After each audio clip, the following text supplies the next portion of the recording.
Hello friends, prostate cancer पुरुषों में होने वाला एक one of the most common cancer है और इसके कैंसर के केसेस भी आजकल काफी बढ़ रहे हैं। और आजकल के एरा में तो इंफॉर्मेशन का बहुत सोर्सेस अवेलेबल है। इनफैक्ट इंफॉर्मेशन और मिस इन्फॉर्मेशन दोनों ही रहती है। और जब भी कैंसर का पता लगता है तो अभी भी एक जनरल पब्लिक में घबराहट शुरू हो जाती है और तरह तरह की हम सर्च करना शुरू कर देते हैं, और ये ना जानते हुए भी कि कई इंफॉर्मेशन ऐसी होती है जो मिसलीडिंग होती है। तो ऐसे ही कई इंफॉर्मेशन के साथ में पेशेंट्स आते हैं तो उनके काफी डाउट्स होते हैं। तो आज के इस वीडियो में हम यही डिस्कस करेंगे, प्रोस्टेट कैंसर क्या है, प्रोस्टेट कैंसर क्यों होता है, इसके क्या रिस्क फैक्टर हो सकते हैं, इसमें क्या लक्षण होते हैं, और इनफैक्ट प्रोस्टेट कैंसर हो गया तो इसका पता कैसे चले, क्या टेस्ट होते हैं, कुछ ब्लड टेस्ट से पता लग जाएगा या फिर एग्जामिनेशन करना पड़ेगा या फिर सीटी एमआरआई, इस तरह के कौन से टेस्ट रहेंगे, और क्या ट्रीटमेंट ऑप्शंस अवेलेबल हैं, और इनफैक्ट मुझे ट्रीटमेंट की जरूरत है भी या नहीं, और मॉडर्न थेरेपीज क्या अवेलेबल है, इसके बारे में हम बात करेंगे। तो बेसिकली प्रोस्टेट जो एक छोटी ग्लैंड है, और हम कह सकते हैं कि छोटा पैकेट और बड़ी समस्या है प्रोस्टेट। तो इसके बारे में आज हम डिस्कस करेंगे। मैं डॉक्टर रोहित भट्टड़, मैं कंसल्टेंट यूरोलॉजिस्ट, यूरोंकोलॉजिस्ट, रोबोटिक यूरोलॉजिस्ट और किडनी ट्रांसप्लांट सर्जन हूँ। तो आज की वीडियो में हम प्रोस्टेट कैंसर के बारे में ये डिस्कशन करते हैं। प्रोस्टेट एक ग्रंथि है जो सभी पुरुषों में पाई जाती है और पेशाब की थैली के नीचे मूत्र मार्ग में होती है, जिसका मेन काम स्पर्म के न्यूट्रिशन से रिलेटेड होता है। तो बेसिकली कह सकते हैं फर्टिलिटी से रिलेटेड है, जो यंग एज में तो काफी हेल्पफुल है, लेकिन जैसे जैसे एज बढ़ती रहती है तो ये थोड़ी प्रॉब्लम ही क्रिएट करती है।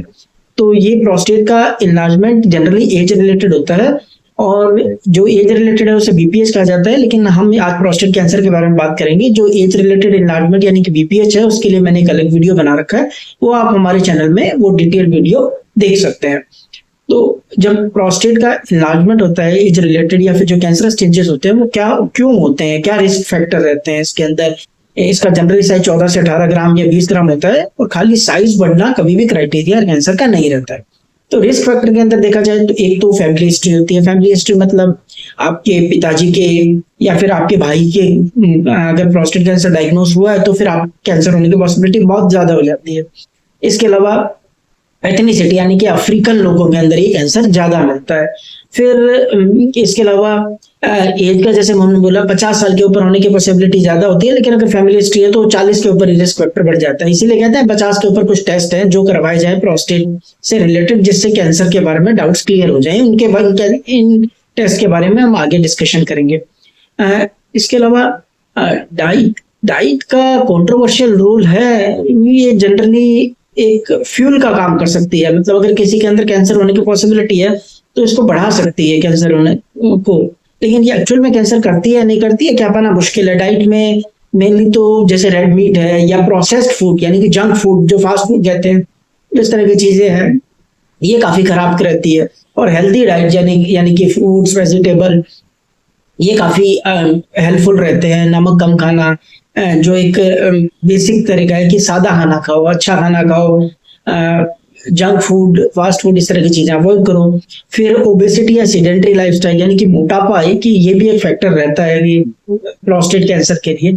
तो इस तरह के कुछ रिस्क फैक्टर है, हालांकि बहुत कॉन्क्रीट तो डाइट में कुछ नहीं है, लेकिन फिर भी अगर हेल्दी डाइट रखें तो प्रोस्टेट कैंसर होने की पॉसिबिलिटी को शायद थोड़ा कम किया जा सके। इसके अलावा रिस्क फैक्टर के बाद में अब हम बात करते हैं कि प्रोस्टेट के कैंसर के लक्षण क्या होते हैं। तो एक्चुअली क्या प्रोस्टेट कैंसर के कोई ऐसे स्पेसिफिक लक्षण होते ही नहीं है स्टार्टिंग फेज के अंदर। मतलब अगर किसी के प्रोस्टेट कैंसर चल रहा है और वो स्टार्टिंग फेज में है तो हो सकता है कुछ पता ही ना चले, उसको लगे कि मेरे कोई प्रॉब्लम ही नहीं है, मैं पूरी तरह से ठीक हूँ। और अगर सिम्टम आएंगे भी तो हो सकता है सिंपल प्रोस्टेट बढ़ने के सिम्टम हो, जैसे यूरिन बार बार आना, रुक के आना, अटक के आना, पेशाब की धार कमजोर होना, पेट के निचले हिस्से में दर्द होना, जो एक रूटीन एज रिलेटेड इन्लार्जमेंट की वजह से हो सकता है। तो बेसिकली कह सकते हैं स्टार्टिंग यानी कि initial stage of prostate cancer है, उसमें हो सकता है कोई लक्षण नहीं हो, या फिर हो सकता है तो रूटीन प्रोस्टेट इन्लार्जमेंट के लक्षण हो सकते हैं। इसके अलावा कभी कभार ऐसा भी हो सकता है पेशाब में ब्लड आना या फिर सीमन में ब्लड आना, ये हो सकता है। या फिर और एडवांस स्टेज होने लगे तो यानी कि कैंसर अगर फैलने लगे तो जो रूटीन कैंसर के सिम्टम होते हैं, जैसे भूख नहीं लगना, वीकनेस होना, हड्डियों में या शरीर में दर्द रहना, हर टाइम थकावट रहना, इस तरह की चीजें हो जाती हैं, लेकिन ये जनरली काफी एडवांस स्टेज में होती है। तो अब इसका पता कैसे किया जाए, क्योंकि ये स्टार्टिंग फेज में तो जब मैंने कहा कि कोई लक्षण ही नहीं होते हैं तो फिर पता कैसे किया जाए। पेशेंट तो पूरी तरह से, यानी कि जो पर्सन है वो तो पूरी तरह से हेल्दी है, उसमें कोई प्रॉब्लम ही नहीं है। इसीलिए गाइडलाइंस जनरली ये कहती है कि 50 साल के ऊपर पेशेंट को एडवाइस किया जाए कि एक ब्लड टेस्ट है, सिंपल ब्लड टेस्ट जिसे सीरम पीएसए यानी कि प्रोस्टेट स्पेसिफिक एंटीजन है, ये एक टेस्ट करवा लिया जाए। सिंपल ब्लड टेस्ट होता है, जनरली सेम डे रिपोर्ट आ जाती है, इनफैक्ट 2-3 घंटे में ही रिपोर्ट आ जाती है, लैब टू लैब वेरी करती है। तो सिंपल ब्लड टेस्ट पीएसए से एक रफ आइडिया लग जाता है कि प्रोस्टेट का क्या स्टेटस है। अगर आपकी फैमिली हिस्ट्री है कैंसर की, प्रोस्टेट कैंसर की, तो फिर 40 के ऊपर, या अफ्रीकन, ये जो अफ्रीकन लोग हैं उनको कहा जाता है 40 के ऊपर आप एक पीएसए करवा लीजिए, ठीक रहता है ये। तो पीएसए के कट ऑफ वैल्यू जनरली कहा गया है कि 4 से कम होना चाहिए, हालांकि एक बहुत रफ कट ऑफ है, बिकॉज प्रोस्टेट का जो पीएसए है वो डिपेंड करता है कि प्रोस्टेट का साइज कितना है, क्योंकि अगर साइज बढ़ता रहेगा तो भी एक चांसेस है कि पीएसए आपका साइज की वजह से बढ़े, क्योंकि प्रोस्टेट ही पीएसए यानी कि प्रोस्टेट स्पेसिफिक एंटीजन ये प्रोस्टेटिक सेल्स ही निकालती है। फिर भी 0 to 4 ये मानते हैं कि नॉर्मल है।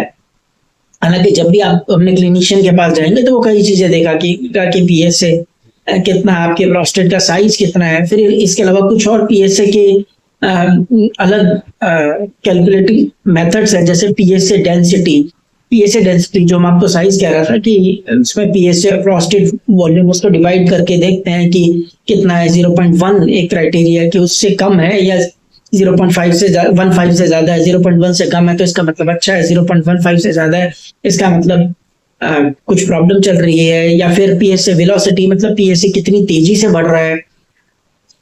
इसके अलावा फ्री पीएसए यानी कि पीएसए के बहुत सारे ये कैलकुलेटिंग मेथड्स हैं। इसके अलावा रेक्टल एग्जामिनेशन, जब भी आप अपने क्लिनिशियन यानी कि यूरोलॉजिस्ट के पास जाएंगे वो एक रेक्टल एग्जामिनेशन करेगा। सुनने में काफी अजीब लगता है कि लैट्रिन के रास्ते से फिंगर डालकर प्रोस्टेट फील की जाती है, लेकिन ट्रस्ट में इतना ट्रॉमेटिक होता नहीं है। हो सकता है हल्का फुल्का डिस्कम्फर्ट हो, लेकिन जनरली बहुत जेंटल किया जाता है तो इतनी कोई परेशानी नहीं रहती। इसका एक मेन रीजन ये भी रहता है कि कई बार कुछ प्रोस्टेट के ऐसे कैंसर्स होते हैं, रेयर कैंसर्स ऐसे होते हैं जिनके अंदर पीएसए बढ़ता ही नहीं है, पीएसए नॉर्मल ही रहता है, कम रहता है, तो इसलिए जो रूटीन ब्लड टेस्ट है उससे पता नहीं चल पाता है। तो पीएसए और रेक्टल एग्जामिनेशन है, और पीएसए की काफी सारी फॉर्म्स है। इसके अलावा अगर इनमें से कुछ भी डाउट होता है, यानी कि पीएसए या रेक्टल एग्जामिनेशन में कुछ डाउट होता है, तो फिर अब क्या किया जाए, अब फर्दर क्या। अब डाउट तो आ गया, क्योंकि पीएसए अगर बढ़ा हुआ है तो जरूरी नहीं है कैंसर हो, या रेक्टल एग्जामिनेशन में भी अगर हार्ड प्रोस्टेट फील हो रही है तो ये जरूरी नहीं है, क्योंकि कई ऐसी कंडीशंस है जिनमें हार्ड प्रोस्टेट मिलती है। या फिर पीएसए भी कई कंडीशंस है जिनमें बढ़ा हुआ रहता है, जैसे इन्फेक्शन हो गया, या रिसेंट कैथेटर डालना पड़ा है, यूरिन रुक गया उस वजह से, या फिर प्रोस्टेट की कोई सर्जरी की हुई है, तो इन वजह से पीएसए अवेलेबल बढ़ा हुआ रहता है। और इनफैक्ट कई बार तो नॉन स्पेसिफिक यानी कोई कारण नहीं है तो भी पीएसए बढ़ा हुआ रहता है, जिसे एसिम्प्टोमेटिक प्रोस्टेटाइटिस कह देते हैं उस वजह से। तो पीएसए अगर बढ़ा हुआ है, रेक्टल एग्जाम या फिर रेक्टल एग्जामिनेशन अब नॉर्मल है, तो अब क्या किया जाए। तो अब आजकल एक स्पेसिफिक फॉर्म ऑफ एमआरआई आ गई, एडवांस एमआरआई, जिसे मल्टी पैरामीट्रिक एमआरआई प्रोस्टेट कहते हैं। 3 एमआरआई का कॉम्बिनेशन होती है और इसके अंदर पता लगता है कि प्रोस्टेट में एक्चुअली कुछ प्रॉब्लम चल रही है नहीं। इसे pirate scoring, prostate imaging reporting and data system, PIRADS, pirate score, मतलब 3 एमआरआई का कॉम्बिनेशन करके पायरेट स्कोरिंग दी जाती है 1 to 5, 1 2 3 4 5। 4 या 5 आती है तो इसका मतलब आगे सस्पिशन ज्यादा है, बायोप्सी होनी चाहिए। 1 और या 2 है तो कैंसर की पॉसिबिलिटी कम रहती है, और 3 में डाउटफुल रहता है कि बीच की स्टेज है, तो जनरली 3 4 5 में बायोप्सी सजेस्ट की जाती है। तो जब से मल्टी पैरामीट्रिक एमआरआई है, ये पीएसए की बाकी फॉर्म्स यानी कि पीएसए वेलोसिटी, फ्री पीएसए, इस तरह के बाकी फॉर्म्स का इतनी वैल्यू नहीं बची है, क्योंकि अगर हाई पीएसए या रेक्टल एग्जामिनेशन अब नॉर्मल है तो डायरेक्ट एमआरआई ऑर्डर कर दी जाती है, क्योंकि उसकी स्पेसिफिसिटी काफी ज्यादा रहती है, वो काफी हद तक एक्सक्लूड कर देती है चीजों को, या फिर पॉइंट आउट कर देती है कि इस पेशेंट को आगे फर्दर कुछ इन्वेस्टिगेशन की जरूरत है। तो अब अगर पीएसए बढ़ा है या रेक्टल एग्जामिनेशन में अबनॉर्मलिटी है, फिर एमआरआई करवा ली है, एमआरआई में अबनॉर्मलिटी आई है, तो अब क्या किया जाए। तो अब इसके अंदर जैसे मैंने कहा बायोप्सी रहती है, प्रोस्टेट की बायोप्सी, और ये अल्ट्रासाउंड गाइडेड होती है। ये 2 तरह की होती है, एक तो ट्रांसरेक्टल और एक ट्रांसपेरिनियल। ये 2 तरीके हैं करने के, होती है अल्ट्रासाउंड गाइडेड। ये transrectal ultrasound guided prostate biopsy है, जनरली लोकल एनेस्थीसिया में की जाती है, मतलब आप एक तरह का ओपीडी प्रोसीजर है। आपसे पहले डिस्कशन हो गया कि आपको इतनी तारीख को इतने बजे आना है, या ये सारी कुछ फॉर्मेलिटीज है, ये कुछ दवाइयां हैं इस तरह की, आपको कुछ ना कुछ इंस्ट्रक्शन दी जाती है, फिर आप आते हो, आपकी बायोप्सी होती है। जनरली 10 एक मिनट का काम है, 10-15 मिनट का, फिर बायोप्सी हो जाती है, थोड़ी देर ऑब्जर्वेशन पर रखा जाता है और आपको घर भेज दिया जाता है। मतलब बिना एडमिट किए भी ये हो सकती है। फिर ट्रांसपेरिनियल बायोप्सी, ये एडवांस फॉर्म है बायोप्सी का, होती ये भी अल्ट्रासाउंड गाइडेड है, पर इसके अंदर जो नेडल है वो लैट्रिन का रास्ता और जो टेस्टिकल है उसके बीच की जो स्किन है, जिसे पेरिनियम कहते हैं, वहां से जाती है, जबकि ट्रांसरेक्टल में लैट्रिन के रास्ते में जाती है। ये ट्रांसपेरिनियल भी लोकल एनेस्थीसिया में की जाती है, पर कई बार इसमें एनेस्थीसिया देना पड़ता है, मतलब आधा बेहोश या पूरा बेहोश करना पड़ता है पेन की वजह से, थोड़ा टाइम आधा घंटा लेती है, और कई बार इसमें एडमिशन की जरूरत रहती है। जनरली ऑपरेशन थिएटर के अंदर होती है। तो ये दो तरह की बायोप्सी है, ट्रांसरेक्टल या ट्रांसपेरिनियल। ऑब्वियसली आपका यूरोलॉजिस्ट आपको बताएगा कि आपके लिए क्या बेस्ट है। ट्रांसरेक्टल काफी पुरानी बायोप्सी है, लंबे टाइम से चली आ रही है, मोस्ट ऑफ सेंटर्स में यही होती है, पर ट्रांसपेरिनियल भी पिछले कई सालों में पॉपुलर हो गई है और कई सेंटर्स पे ये होती है, ये रेगुलर की जाती है। तो अब बायोप्सी के बाद में अब आगे क्या, तो बायोप्सी की जाती है ये पता करने के लिए, पहला जो मेन रीजन है कि भाई प्रोस्टेट कैंसर है या नहीं है, सेकंड कि है तो कौन सा कैंसर है, क्योंकि प्रोस्टेट का जो मोस्ट कॉमन कैंसर है वो एसिनर एडिनोकार्सिनोमा है। मोस्टली लोगों में अगर कैंसर है तो यही होता है, प्रोस्टेट कैंसर। और ये फेवरेबल मतलब इसमें काफी ट्रीटमेंट ऑप्शंस अवेलेबल हैं, सर्जरी, रेडिएशन या फिर कई मेडिसिन, हार्मोनल, मतलब बहुत तरह के ट्रीटमेंट्स अवेलेबल हैं। ये जनरल रिस्पॉन्ड भी अच्छा करता है ट्रीटमेंट को। इसके अलावा कई जैसे स्मॉल सेल, रेप्टोइड, सार्कोमेटोइड, ऐसे बहुत तरह के वेरिएशन होते हैं, तो उसके हिसाब से ट्रीटमेंट भी बिल्कुल अलग हो जाता है कि भाई कहीं कीमोथेरेपी स्टार्टिंग में तो नहीं देने, इस हिसाब से डिसाइड होता है। तो सबसे पहले तो देखा जाएगा कि कैंसर है या नहीं है, तो कौन सा कैंसर है प्रोस्टेट का। फिर उसके बाद में एक ग्लीसन स्कोर देते हैं। ग्लीसन स्कोर की मतलब ये कितना अग्रेसिव कैंसर है। ग्लीसन स्कोर है 3+3 से शुरू होता है और 5+5 तक होता है।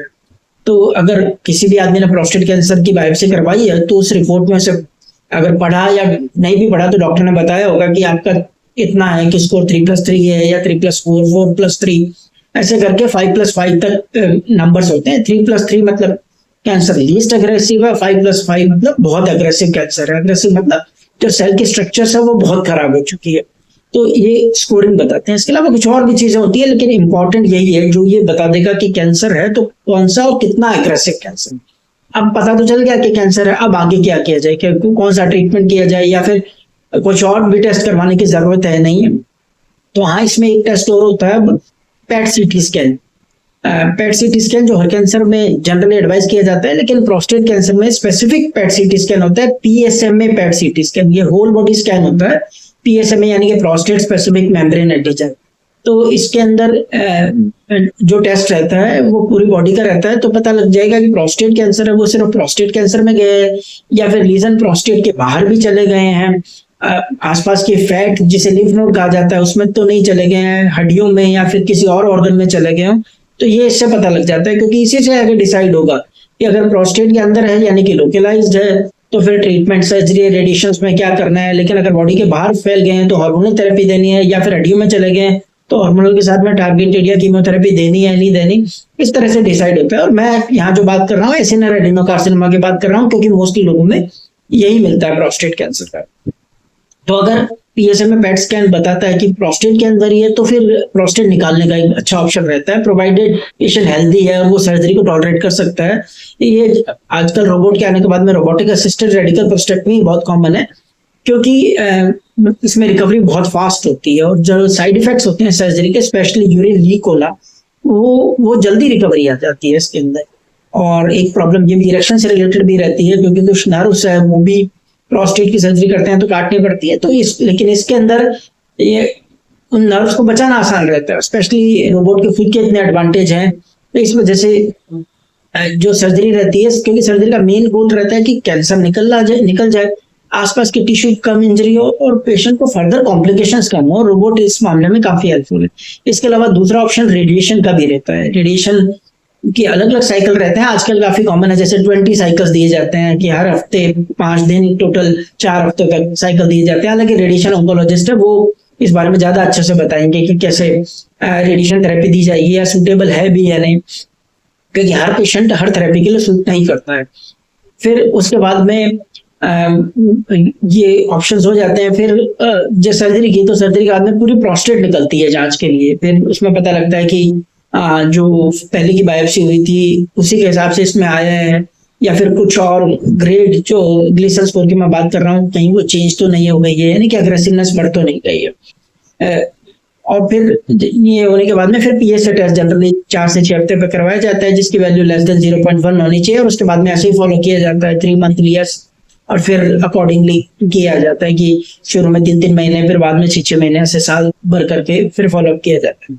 लेकिन अगर कैंसर प्रोस्टेट के बाहर निकला हुआ है तो कई बार हार्मोनल थेरेपी की जरूरत भी होती है, क्योंकि प्रोस्टेट का मेन रीजन तो हार्मोन ही है, फिर हार्मोनल इम्बैलेंस ही है।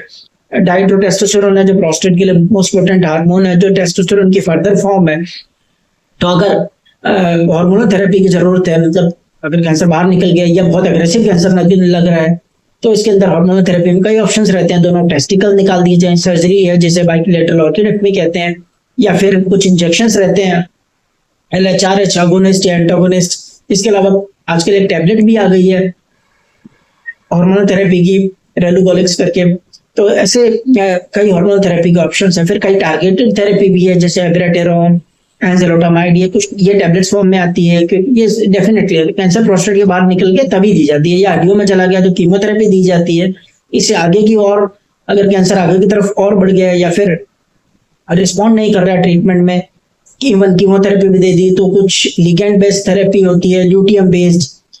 इसके अलावा सिप्यूटेंशियल भी एक थेरेपी है। और इनफैक्ट ये सारी तो थेरेपी से जो चल रही है, प्रोस्टेट की वैक्सीन भी है, उन पे काम हो रहा है, लेकिन अभी वो है नहीं, अवेलेबल नहीं है। तो इस तरह के कई ट्रीटमेंट ऑप्शंस प्रोस्टेट के लिए अवेलेबल हैं, जो पेशेंट टू पेशेंट वेरी करते हैं। तो प्रोस्टेट कैंसर, जैसे मैंने पहले भी कहा कि कैंसर के नाम से घबराहट ज्यादा होती है, लेकिन प्रोस्टेट कैंसर में अच्छी बात यह है कि ये इतना अग्रेसिव जनरली होता नहीं है, बहुत स्लो ग्रोइंग रहता है। और इनफैक्ट इसमें एक एक्टिव सर्विलेंस का भी ऑप्शन है, मतलब अगर ग्लीसन स्कोर 3+3 है और पीएसए भी 4-5 के आसपास ही है, ज्यादा बढ़ा हुआ नहीं है, और MRI वगैरह कराई उसके अंदर भी यही बताया गया खाली एक ही लीजन है प्रोस्टेट के अंदर, बाकी कुछ है नहीं। तो उसके अंदर वेट भी किया जा सकता है कि देखते हैं कि कैंसर बढ़ता है क्या। अगर बढ़ता है तो उस टाइम ट्रीटमेंट ऑप्शंस की तरफ जाया जा सकता है, या फिर वॉचफुल वेटिंग, स्पेशली उन लोगों में जो किसी थेरेपी के लिए फिट नहीं है, क्योंकि ये कैंसर इतना स्लो ग्रोइंग होता है कि कई बार ऐसा भी हो सकता है कि कैंसर की बढ़ने की ग्रोथ है वो काफी कम रहे, और जो पेशेंट जिनमें बाकी हेल्थ कंडीशंस है, जिनकी लाइफ एक्सपेक्टेंसी कम है, तो उनको ओवर ट्रीटमेंट ना दिया जाए। तो इस तरह के ट्रीटमेंट ऑप्शंस प्रोस्टेट में अवेलेबल है। सर्जरी जरूर करते हैं तो फिर उसमें जैसे मैंने बताया यूरिन इंकॉन्टिनेंस या फिर इरेक्शन से रिलेटेड प्रॉब्लम, लेकिन जनरली ये रोबोट की वजह से काफी हद तक कंट्रोल में आ जाती है, जल्दी रिकवरी हो जाती है। लेकिन अगर किसी को प्रॉब्लम रहती भी है, इनफैक्ट काफी टाइम बाद में, फॉर एग्जांपल 1 साल के बाद में भी ये सारी प्रॉब्लम रहती है, तो फिर यूरिन लीक को रोकने के लिए कई सर्जिकल मेथड भी हैं, या इरेक्शंस के लिए भी, मतलब कहने का मतलब ऑप्शंस अवेलेबल है इस तरह की कुछ प्रॉब्लम्स होती है। तो समरी या फिर मेरा आपको मैसेज यही है कि अगर 50 के ऊपर है तो आप एक पीएसए टेस्ट करवाइए, अपने यूरोलॉजिस्ट से मिलिए, रेक्टल एग्जामिनेशन करवाइए, ताकि प्रोस्टेट के बारे में अगर कुछ भी प्रॉब्लम हो रही है तो जल्दी पता लग जाए। और अगर फैमिली हिस्ट्री है तो डेफिनेटली फिर तो 40 के ऊपर ये सारा काम करिए। आप हेल्दी लाइफस्टाइल को मेंटेन रखिए, सीडेंटरी लाइफस्टाइल नहीं रहनी चाहिए, मतलब एक्टिव रहना चाहिए। ओबेसिटी, मोटापे से दूर रहिए, क्योंकि मोटापा तो हमें पता है सारी समस्याओं की जड़ है। इसके अलावा खाना पीना अपना, फ्रूट, वेजिटेबल, रेगुलर टाइम पे लिक्विड्स लेते रहना, पानी, नींबू, छाछ, नारियल पानी, इनमें से कुछ भी है, खाली पानी भी चलेगा। कॉन्स्टिपेशन वगैरह नहीं रहे, बाहर का जंक फूड, प्रोसेस फूड नहीं ले। और अगर फिर भी कोई भी प्रॉब्लम रहती है या फिर कोई और लक्षण आते हैं तो डेफिनेटली अपने डॉक्टर से बात करिए। ऐसे और भी वीडियो के लिए हमें सब्सक्राइब कीजिए। Thank you.